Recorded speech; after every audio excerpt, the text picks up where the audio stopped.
Picture this. A single strip of water, just 30 kilometers long, holds the key to wars, economies, and empires. Every barrel of Russian oil leaving the Black Sea, every ship of Ukrainian grain feeding Africa, every NATO warship entering the region, all must pass through Turkey's Bosporus Strait. And here's the twist: Turkey decides who passes and who doesn't. The world sees Turkey as a struggling economy, battling inflation and political unrest.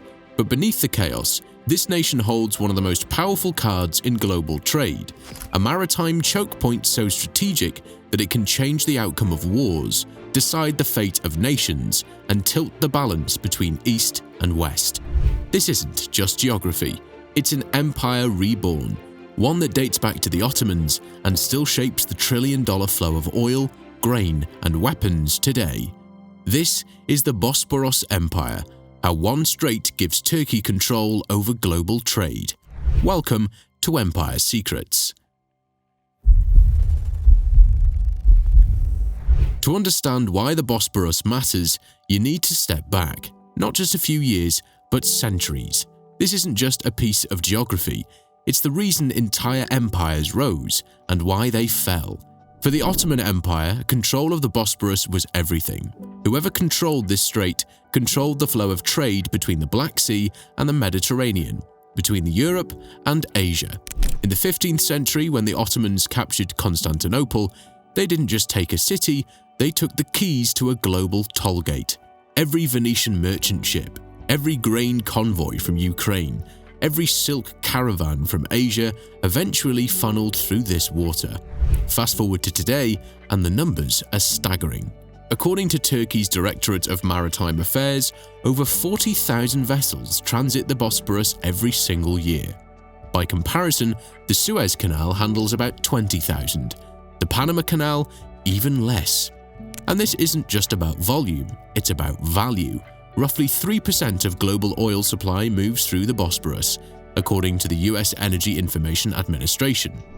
That's around 3 million barrels per day of crude and petroleum products, much of it from Russia and Kazakhstan. Then there's grain. Before the war in Ukraine, the Black Sea region supplied nearly 1/3 of global wheat exports. That means bread in Cairo, pasta in Rome, and noodles in Beijing were all tied in some way to ships squeezing through this narrow corridor in Istanbul.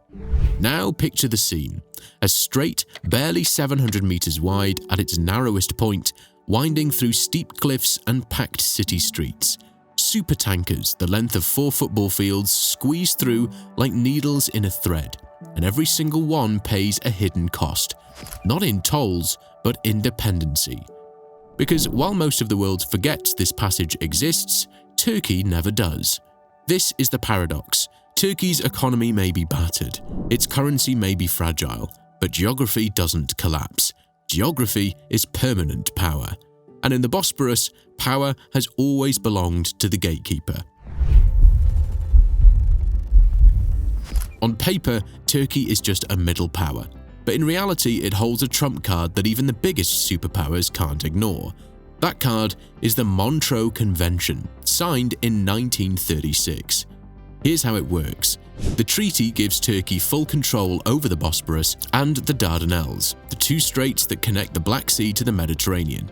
Every single warship, every cargo vessel, every oil tanker that passes through does so under Turkey's watch. In peacetime, Turkey must allow free passage for civilian ships.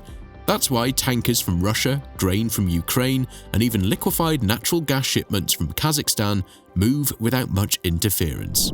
But war changes everything. Article 19 of the treaty gives Turkey the right to block military ships from countries at war, which means if conflict erupts, say between Russia and Ukraine, Turkey can simply close the straits to warships. No permission, no debate, just closed. And here's where the numbers hit. The Black Sea accounts for almost 15% of global grain exports, much of it from Ukraine and Russia. Roughly 2.4 million barrels of oil per day flow through the Bosphorus and Dardanelles combined, according to the International Energy Agency. NATO uses the route to move military vessels in and out of the Black Sea, especially the US and UK fleets. With one announcement, Ankara can throttle that flow.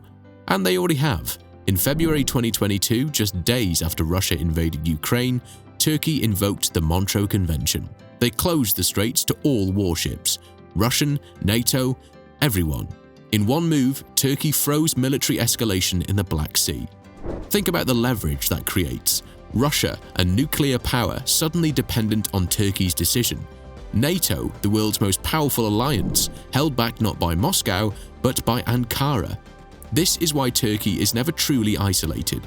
The West might criticize its politics, investors might panic over inflation, but the second the Bosporus becomes part of a crisis, every phone in Washington, Brussels and Moscow dials Ankara. The Montreux Convention is more than a treaty. It's Turkey's silent empire, a legal weapon that turns geography into dominance. And in the 21st century, that dominance is tested like never before. When Russia invaded Ukraine in February 2022, the world's attention was on tanks, missiles and front lines, but the real battle was also happening here, on the Bosporus. Because Russia is the world's second largest oil exporter, Ukraine meanwhile is one of the top 5 wheat exporters, and almost all of that trade flows through Turkey's straits. Suddenly, the Bosporus wasn't just a waterway, it was a lifeline.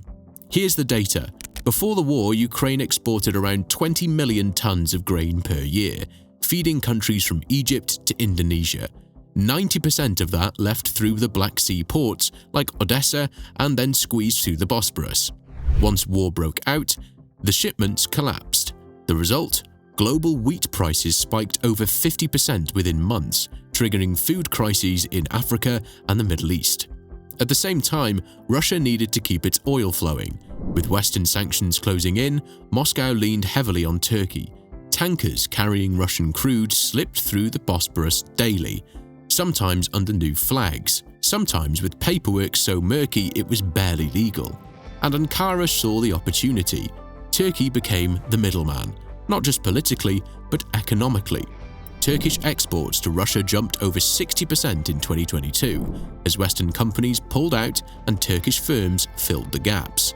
At the same time, Turkey brokered the UN-backed Black Sea Grain Initiative, which briefly reopened Ukraine's ports in 2022 and 2023. For a time, Turkey stood as the gatekeeper, feeding the world. But here's the irony. The same strait that allowed Ukrainian grain ships to leave also carried Russian oil to global markets. Turkey was letting both sides survive. This dual role gave Turkey unprecedented leverage. With one hand, they positioned themselves as the world's savior, a country preventing famine. With the other, they quietly became the escape hatch for Russia's sanctioned economy. In the Black Sea War, Turkey didn't pick sides, they picked profits. And the world had no choice but to play along, because whether it's Moscow or Washington, Cairo or Beijing, every nation that depends on food or fuel from the Black Sea is ultimately at the mercy of the Bosporus. At first glance, Turkey is one of NATO's strongest members. It has the alliance's second largest standing military after the United States, nearly 500,000 active personnel. Like Incirlik in southern Turkey, house US nuclear weapons and serve as launch pads for Middle East operations. But here's the contradiction. While NATO relies on Turkey, it never fully trusts Turkey. Since joining the alliance in 1952, Ankara has played both sides. During the Cold War, it was the Western front line against the Soviet Union. But today, Turkey buys advanced S-400 missile systems from Russia, even while hosting American troops. It threatens to block Sweden's NATO membership while cashing in on NATO defense contracts. And then there's the Bosporus. For NATO, the strait is the only gateway to project naval power into the Black Sea. But under the Montreux Convention, NATO's presence there is limited. Turkey uses this to control how many warships can enter, how long they can stay, and which countries are allowed. That puts NATO in a bind. Push Turkey too hard, and Ankara could close the gates. Ignore Turkey, and Russia gains breathing space. The numbers reveal the dependence. According to NATO's own logistics data, over 70% of military resupply operations to Black Sea allies like Romania and Bulgaria rely on transit through Turkish-controlled waters. No Bosporus, no NATO strategy. and Erdogan knows it. Whenever NATO pressures Turkey on democracy, human rights or military deals, Ankara has a quiet but powerful response. Do you still want access to the Black Sea? This is the hidden truth. NATO doesn't keep Turkey in line, Turkey keeps NATO in check. It's the kind of alliance where loyalty is negotiable, but geography isn't. Every empire knows geography isn't just power, it's profit. And for Turkey, the Bosporus is more than a strategic chokehold. It's a money machine. Here's why. Unlike the Suez or Panama canals, the Bosporus has no official toll for international shipping. The Montreux Convention requires Turkey to keep it open and free. But free doesn't mean cheap. Instead, Turkey charges what it calls service fees: pilotage, towing, sanitation, security. These aren't optional. Every ship navigating the treacherous curves of the Bosporus must use Turkish pilots. Tankers carrying crude oil must be escorted by tugboats, and if delays pile up, and they often do, the costs skyrocket. According to Turkey's Maritime Directorate, in 2023 alone, Bosporus service fees generated over $200 million in revenue. Not bad for a waterway that Turkey legally can't charge tolls on. And the bottleneck effects add even more value. At peak congestion, ships can wait up to a week to pass through. Each day of delays costs an oil tanker as much as $50,000 in charter fees. Multiply that across dozens of ships, and you realize the Bosporus doesn't just move money, it traps it. Then there's energy. Turkey has turned its geography into a bargaining chip for natural gas pipelines and LNG deals. The Turk Stream pipeline, carrying Russian gas under the Black Sea, lands directly in Turkey before being pumped into Europe. That means Brussels pays attention not just to Moscow, but to Ankara. And Turkey doesn't just stop there. In 2022, Erdogan announced the Canal Istanbul project, a proposed $15 billion artificial canal running parallel to the Bosporus. Officially, it's to ease traffic. Unofficially, it's a way to bypass Montreux and start charging full tolls like Suez or Panama. If built, it could turn Turkey's geographic advantage into a toll empire worth billions every year. The Bosporus may look like open water, but for Turkey, it's a cash register. Every delay, every escort, every deal signed on its shores quietly adds to the empire's balance sheet. And in a world addicted to cheap energy and fast trade, Turkey knows there's no such thing as free passage. The Bosporus isn't just a toll gate, it's a launchpad.